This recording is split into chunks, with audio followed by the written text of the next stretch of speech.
It's 7:43 p.m. on a Tuesday.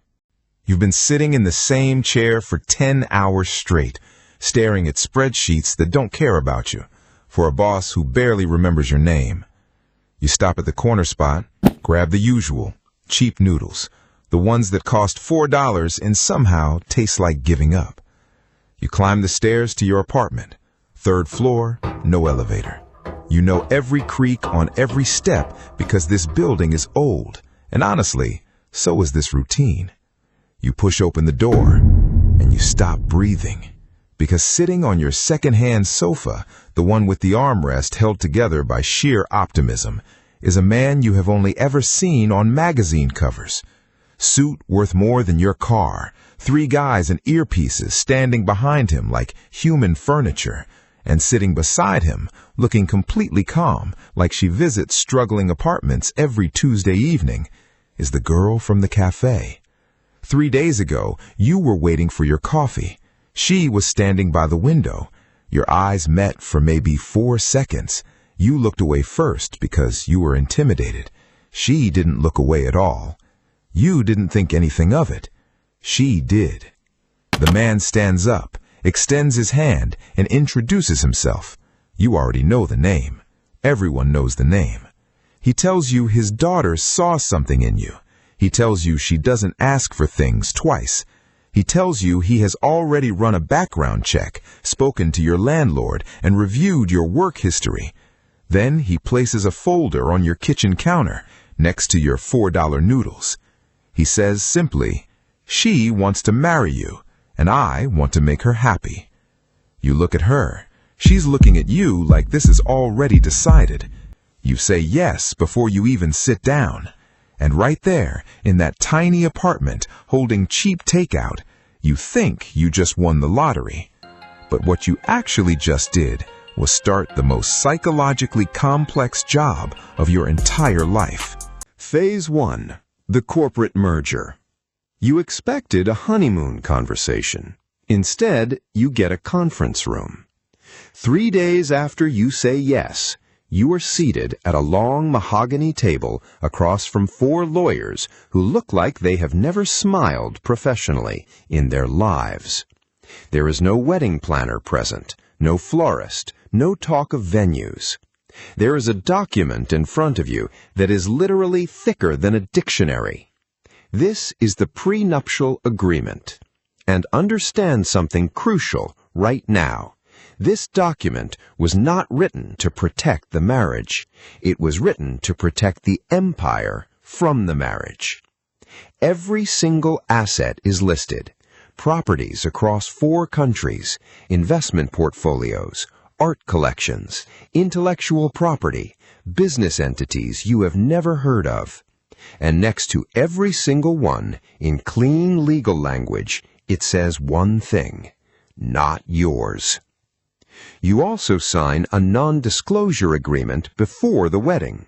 You are legally prohibited from discussing family finances, business operations, or private matters with anyone outside a pre-approved list.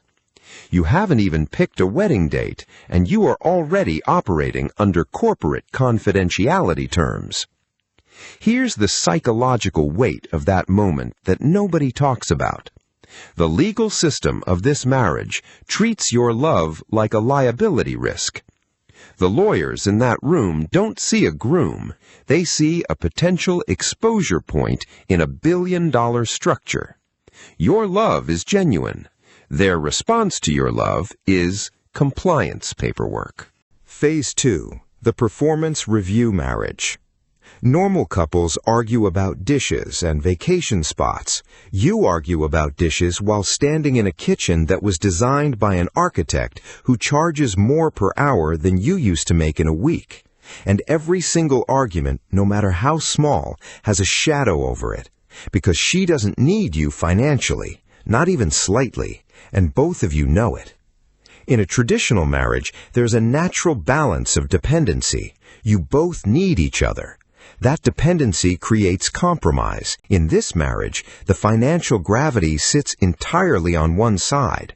If you leave during a fight, you go back to the cramped apartment and the $4 noodles. If she leaves during a fight, she boards a private aircraft. And this imbalance quietly reshapes your psychology over months and years. You stop pushing back as hard. You start choosing your battles more carefully, not because you are weak, but because somewhere deep down, your nervous system registers the power gap every single day. You cannot spontaneously decide to change careers without it becoming a family board discussion.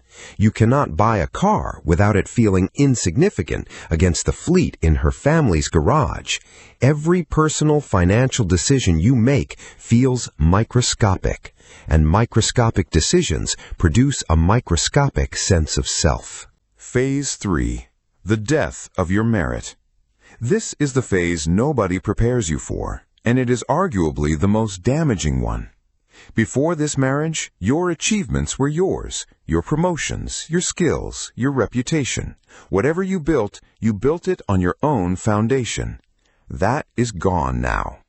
You take their resources and launch a business. It succeeds significantly. And instead of people acknowledging your strategy, your execution, your sacrifice, what you hear at dinner parties is this: well, he had the right connections, didn't he? Your success is automatically credited to proximity. People assume the money did the thinking. Now, flip it. The business struggles. Now you are not an entrepreneur navigating a difficult market. Now you're a freeloader who couldn't even perform with unlimited resources. You cannot win. The narrative is already written by the world around you the moment you marry into that name. And here's where it gets deeply personal. You walk into high society events, charity galas, private dinners, exclusive club memberships that you now have access to simply because of who you married. People shake your hand and immediately scan the room looking for your wife. Nobody asks what you do. They already categorized you the moment they learned your wife's last name. Your identity begins to dissolve into hers, and fighting it feels ungrateful, because how do you complain about losing your identity when you're losing it inside a penthouse? Phase 4. The Golden Cage. Your father-in-law is not a cruel man. He is a strategic one. 6 months into the marriage, he calls you into his actual office. Floor-to-ceiling windows overlooking the city. A desk that probably cost more than your first salary. He tells you he respects hard-working men. He tells you family must contribute. He gives you a vice president title at one of his holding companies. Corner office, executive assistant, company card. A salary that would have felt fictional to you 3 years ago. And absolutely zero real authority over anything that actually matters. Your role is to attend meetings and represent the family's image. You sign off on decisions that were already made before you entered the room. You chair presentations prepared entirely by teams who report to people above you, who report to him. You are being paid an extraordinary amount of money to stay occupied, stay visible, and stay controlled within a structure that was never going to hand you genuine power. And here is the brutal psychological truth of that comfort. Your hunger dies. That fire that used to wake you up at 6 a.m., that need to prove something, to build something, to fight for something, it fades. Because there is nothing left to fight for. Every need is met before you feel it. Comfort, when it is total and unearned, is one of the most effective killers of human ambition ever discovered. The twist ending. Here is the thing nobody tells you when they romanticize marrying into wealth. Marrying for money is the hardest way to earn a living. You traded the stress of not having enough for the stress of never being enough. You traded financial struggle for psychological submission. You got everything you thought you wanted, and you paid for it with the one thing money genuinely cannot replace: your autonomy. The right to build something from nothing. The right to fail on your own terms. The right to walk into a room and be seen as yourself, not as someone's husband. So here's the question I want to leave with you today. That billionaire is sitting on your couch right now. The folder is on your kitchen counter. The pen is in his hand.